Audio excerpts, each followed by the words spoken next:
Bismillahirrahmanirrahim. Esselamu Aleyküm değerli Rehber TV izleyenleri. Bugün yine farklı bir konu ve çok değerli hocamız ile sizlerleyiz.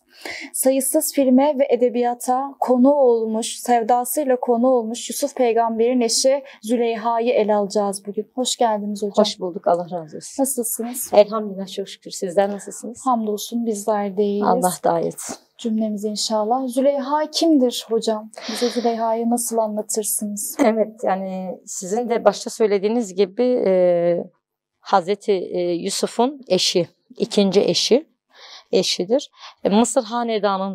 Mısır hanedanındandır kendisi, yani ailesi de Mısır hanedanındandır. Daha sonra zaten Mısır'da yüksek zümrede olan soylu bir ailenin kızı olarak soylu bir adama da eş olarak gidiyor. Yani Mısır Aziz'inin de eşidir aynı zamanda, Potifar'ın. Kaynaklarda bu şekilde geçmektedir. Yıllarca putperest yaşamış bir bayandır. Her Mısırlı gibi. Evet. Güzelliği dillere destan, nefsinin tüm arzularını yerine getirmeye çalışan bir bayan olarak geçer. Peki Züleyha nasıl hidayete kavuştu? Züleyha'nın Rabbini tanıması nasıl oldu? Evet hocam, yıllarca hani putperest olarak yaşadı. Yıllarca bütün umutlarını, bütün isteklerini, arzularını hep putlardan istedi. Ta ki şeye kadar Yusuf Aleyhisselam'dan ayrı düştü.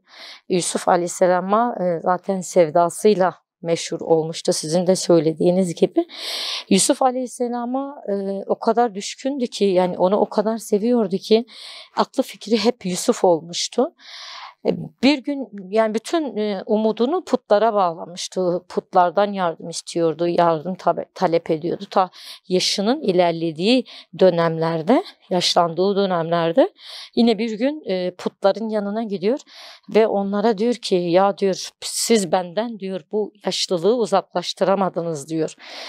Görmemi de tekrar bana veremediniz. Çünkü ama olmuş, yani görmesi de azalmış yaşlılıktan dolayı. Diyor, siz bana ulaşan hiçbir musibeti benden uzaklaştıramadınız diyor. Artık ben size inanmayacağım diyor ve ben Yusuf'un Rabbine iman ettim diyor. Ve hidayeti bu şekilde kendi nefsini sorguluya aslında buluyor. Yani eksiklikleri görüyor aslında. Evet, putların yapamadıklarını. Evet, zaten hani Yusuf'un davetini de biliyordu Yusuf Aleyhisselam'ın.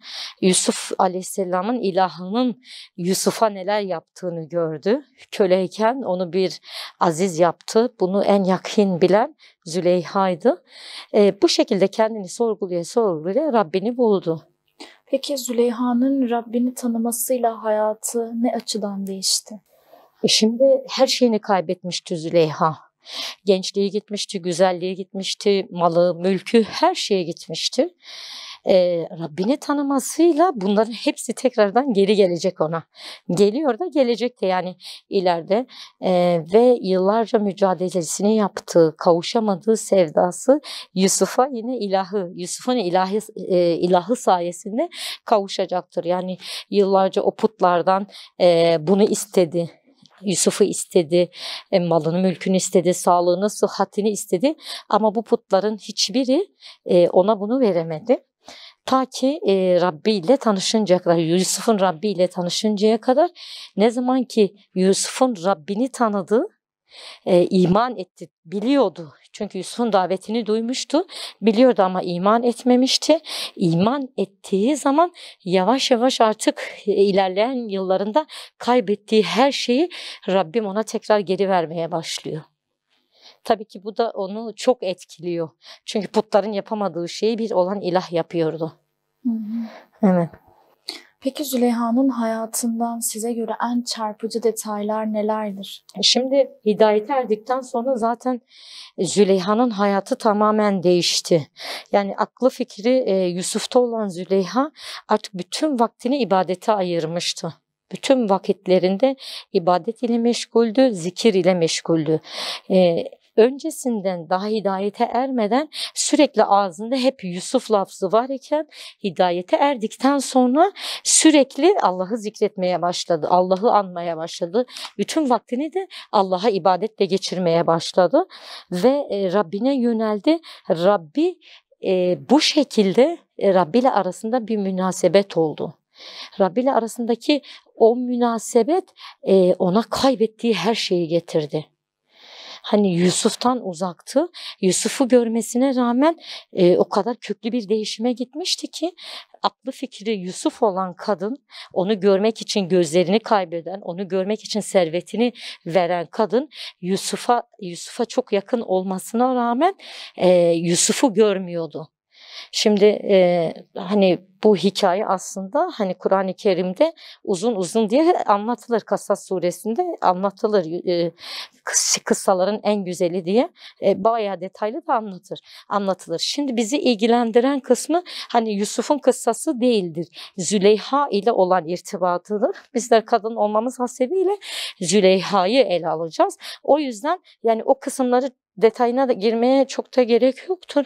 Ama hani Yusuf'la beraber özdeşleştiği için Züleyha bu kıssadan bir kısım da yine aynı şekilde anlatmamız gerekmektedir. Şimdi Züleyha bütün malını, mülkünü Yusuf'un uğrunda, Yusuf'u görme uğruna zaten kaybetmişti.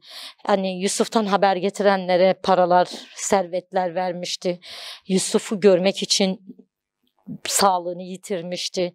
Onun geçtiği yollara gidiyordu. Onun kokusunu alıyordu. Evet, yani. Onun kokusunu almak için o yollara gidiyordu. Ama bir türlü Yusuf'u elde edemiyordu. Çünkü Yusuf farklı dünyaların insanıydı. Züleyha farklı bir inançtaydı o dönemler. Daha sonra Yusuf Aleyhisselam ile yolları tekrar kesişti. Rabbimizin izniyle kesişti ve Züleyha'nın hayatında yeni bir dönüm noktası başlamış oldu. Züleyha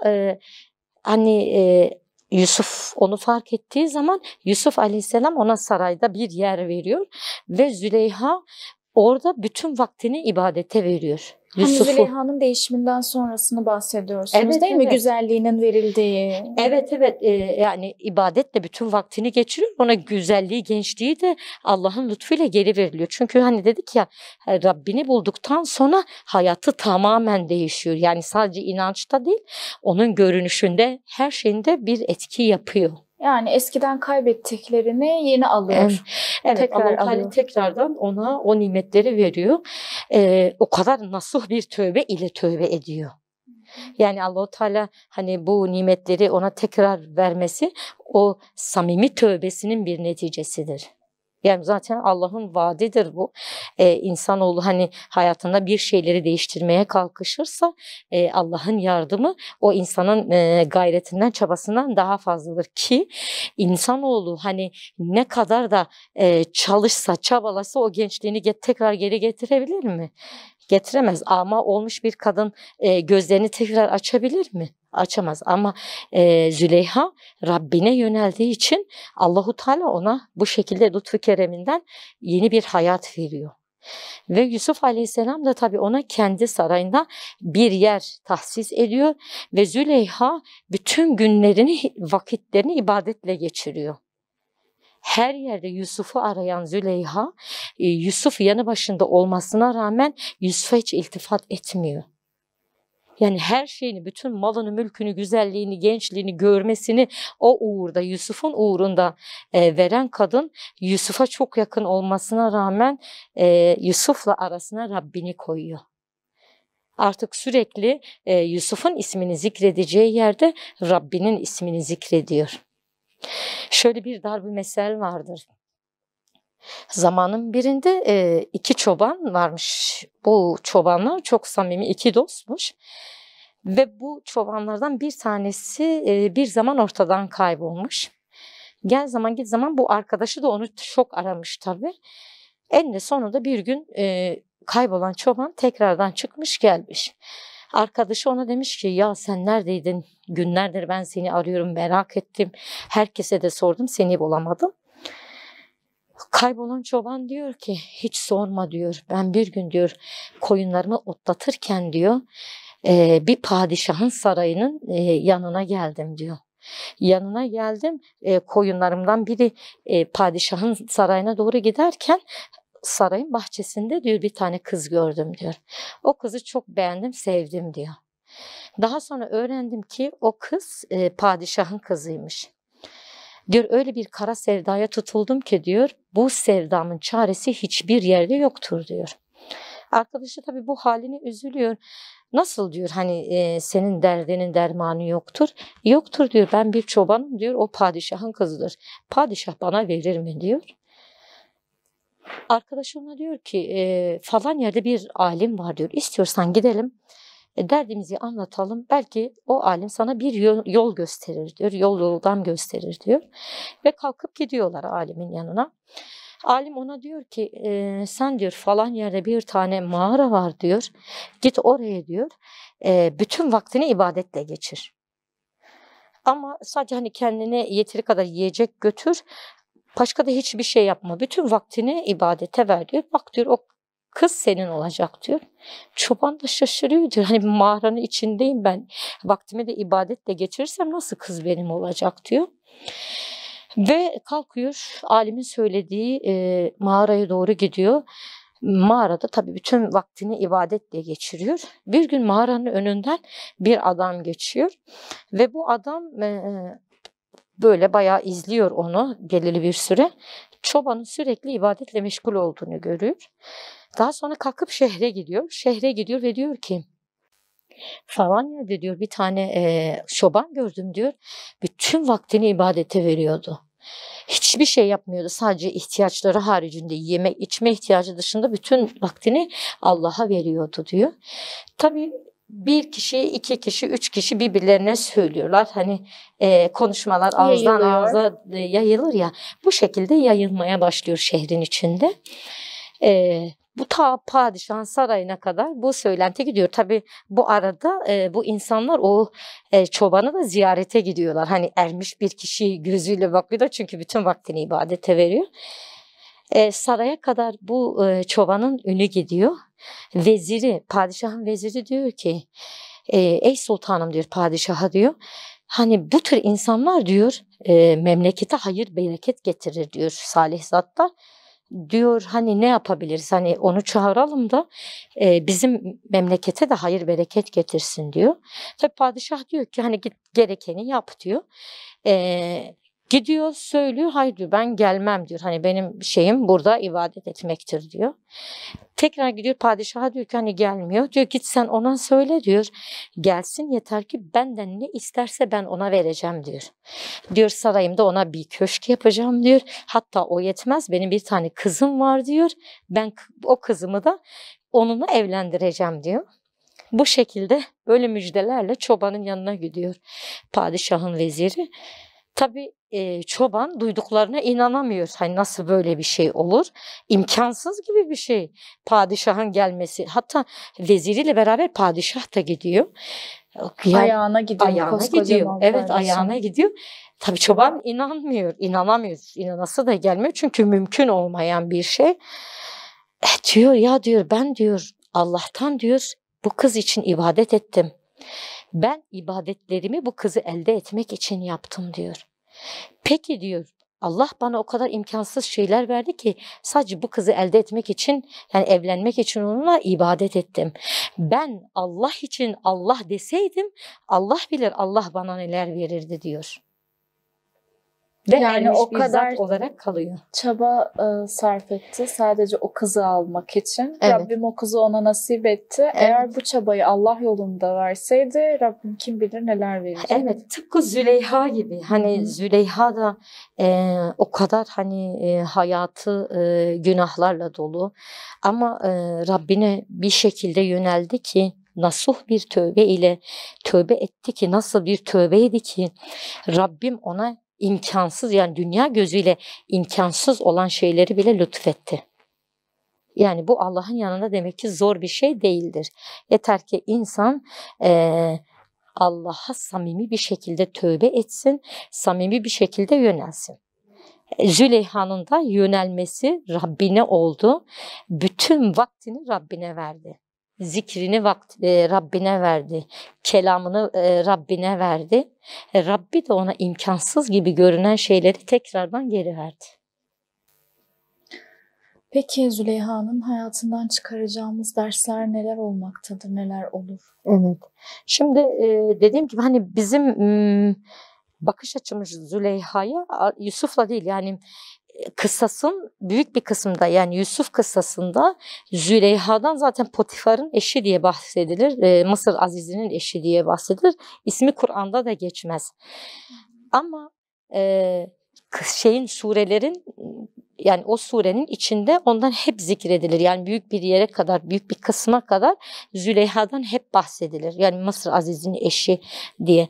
Şimdi onun sevdasının Kur'an'a taşınması, yani beşeri sevdayı anlatmak değildir aslında. Yani beşeri sevdadan Rabbine yönelişidir, Rabbini buluşudur.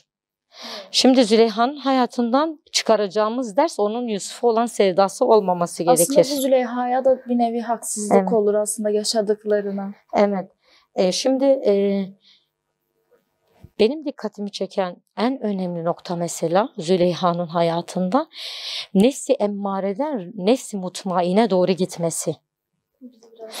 Şimdi şu şekilde hocam, nefsi emmare sürekli emredici bir nefistir. Yani sürekli sana kötülüğü emreder. Evet. Nefsi emmareye sahip olan insan aklıyla hareket etmez. Nefsiyle ve şehvetiyle hareket eder. Şimdi Züleyha'ya baktığımız zaman Züleyha da o şekilde değil mi? Nefsi emmareye sahip iken. Şimdi çok zengin, varlıklı, her dediği olan bir kadın, yüzlerce hizmetçisi var, dünya adına elde etmediği hiçbir şey yok. Sürekli hep nefsinin isteklerini yerine getirmiş ve o nefsi onun aklını galebe çalmış. Aklıyla asla hareket etmiyor. Sürekli nefsiyle hareket eden bir kadın. O döneme kadar, daha Rabbini buluncaya kadar. Nefsi emmaresi sürekli ona kötülüğü arzuluyor, kötülüğü istetiyor. Hani zaten Yusuf suresi 53. ayettir, Allahu alem, orada geçiyor ya, diyor ben nefsimi temize çıkarmam diyor. Çünkü nefis her zaman kötülüğü ister diyor. Sadece Rabbimin korudukları müstesna. Şimdi Züleyha da hani o köklü değişime kadar nefsi emmarenin esiridir. Sürekli nefsiyle hareket eder ve nefsi ne isterse o şekilde hareket eden bir kadındır. Daha sonra Rabbini bulmasıyla nefsi mutmaine doğru gidiyor. Yani nefsi mutmain nedir? Tatmin olmuş nefistir. Rabbini bulmuş nefistir. Aslında köklü bir değişim. Çünkü sürekli nefsinin isteklerini, arzularını yerine getiren bir kadın, ardından yani hiçbir şeyden memnun olmayan, hiçbir şeyden razı olmayan, doyumsuz olan bir kadın. Ama nefsi mutmaine erdikten sonra artık her şeyden razı, Rabbinden razı, Rabbinin ona verdiklerinden razı bir kadın haline geliyor. Yani artık nefsi devreden çıkıyor, aklıyla hareket etmeye başlıyor. Şimdi bu kadının hayatından, Züleyha'nın hayatından çıkaracağımız ders, yani eğer sadece Züleyha'nın Yusuf'a olan sevdasıysa tabii ki de Züleyha'ya haksızlık etmiş oluruz. Neden? Çünkü hani nefsi emmareye sahip bir insan, dünyalığın zirvesini yaşayan bir insan, dünya nimetleri adına zirveyi yaşayan bir kadın, daha sonra çok büyük bir değişime gidiyor. Ortasında zaten malını mülkünü kaybediyor. Daha sonra köklü bir değişime gidiyor. Bunlar kolay şeyler değildir. İnsanın kendi eliyle en sevdiği şeyleri itmesi kolay şeyler değil. Nefse hoş gelmeyen davranışlardır. Ama Züleyha bunu beceriyor. Yani artık en büyük sevdasına kavuşmasına rağmen onu elinin tersiyle itip o Rabbini istiyor, Rabbine yöneliyor ki hani insanın arzuladığı şeyler yani sadece karşı cins değil. Hani bu malı olabilir, mülkü olabilir. Önemli olan hani o malın, mülkün veya o şeyin onu Allah'tan uzaklaştırmamasıdır. Hani bunlara sahip olabilir ama o malın, mülkün, o dünyalığın onu Allah'tan uzaklaştırmaması gerekmektedir. Yani dünya nimetleri aslında insanların kalplerini ve gözlerini mühürlememelidir. Aynen, yani senin için amaç olmaması lazım. Amaç olduğu zaman hani onu amele dökersin. Artık bütün amelin o amacın olur. Araç olduğu zaman o sadece hani dünya senin geçim kaynağındır, geçim yerindir. Buradan geçip gideceksin. Elbette ki dünyada bazı şeylere sahip olman gerekiyor ama senin aklın, fikrin, amacın, düşüncen o olmuyor. Onlar sadece birer araç oluyor. Seni ahirete götüren birer araç hükmüne giriyor. Yani bu noktada dikkat edilirse, denge kurulursa dünya nimetlerine sahip olmak da kötü bir şey değildir. Yanlış bir şey değildir. Allah'a yönelen insanın neler kazanacağını bize gösteriyor Züleyha. Evet, çok iyi anlatıyor aslında. Evet. Yani benim onun hayatından çıkaracağım ders bana göre bu. Yani Yusuf'a olan sevdası değil de Allah'a yönelen insanın imkansız gibi görünen şeyleri elde edebilmesi. Ki hani Rabbim bu dünyada da insanlara gösterebilir, göstermeyebilir de. Hani bu nimetleri ahirete de erteleyebilir. Ya mesela Züleyha Yusuf'a kavuşmayabilirdi ama hani Allahu Teala o tövbesinin mükafatını ona dünyada da gösterdi.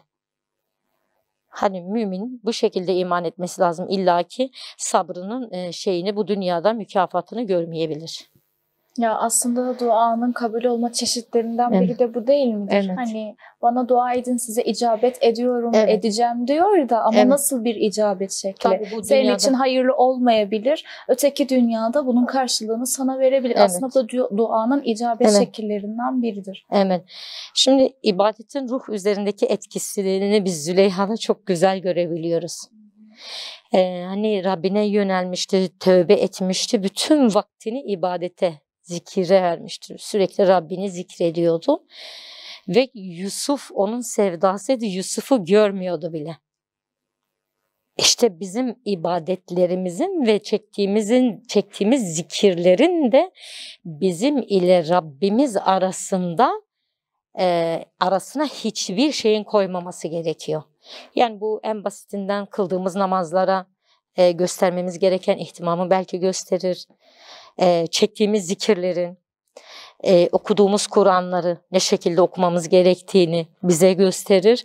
Yine bir gün bir darb-ı mesel vardır. Bir gün adamın biri çölde namaz kılıyor. Namaz kılıyor ve o sırada Mecnun seccadesini önünden geçiyor. Adam namazını bitiriyor, çağırıyor Mecnun'u. Ey adam diyor. Sen diyor ben görmedin mi namaz kıldım? Yo diyor, ben seni görmedim.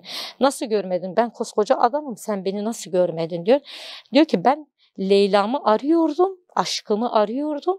Ben görmedim, sevgilimi arıyordum çünkü. Sen sevgilinin huzurunda nasıl beni gördün diyor.